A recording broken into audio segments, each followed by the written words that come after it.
Vous devez entendre cela si vous êtes un homme intéressé par le stoïcisme. Très bien, abordons aujourd'hui un sujet quelque peu inhabituel.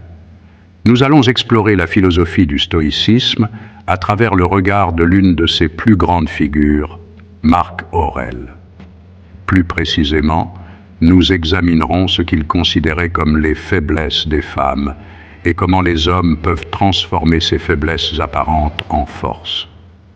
Premièrement, Marc Aurèle estimait que les femmes étaient plus sujettes à l'instabilité émotionnelle. Avant de vous mettre sur la défensive, laissez-moi m'expliquer.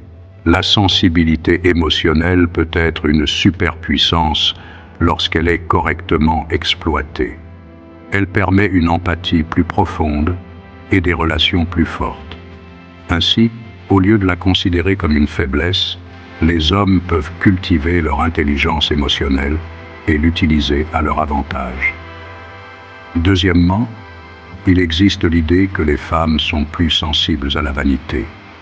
Bien sûr, la société accorde une grande importance à l'apparence, mais le véritable stoïcisme nous enseigne à nous concentrer sur la beauté intérieure et les vertus. En pratiquant l'autodiscipline et en privilégiant la croissance intérieure, les hommes peuvent défier les pressions sociétales et trouver un véritable contentement. La troisième faiblesse présumée est l'indécision. Mais que se passerait-il si je vous disais qu'être réfléchi et attentionné dans la prise de décision est en fait une force? Cela signifie que vous êtes minutieux et que vous pesez soigneusement les options.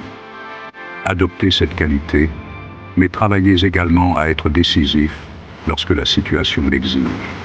Ensuite, Marc Aurèle pensait que les femmes étaient plus susceptibles d'être influencées par les opinions extérieures.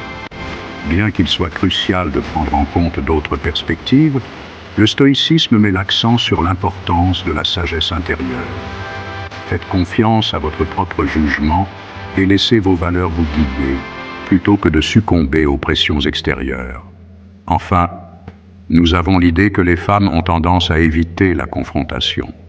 Le conflit peut être inconfortable, c'est certain, mais il est également nécessaire à la croissance. Utilisez les principes stoïques pour aborder les conflits avec calme et raison.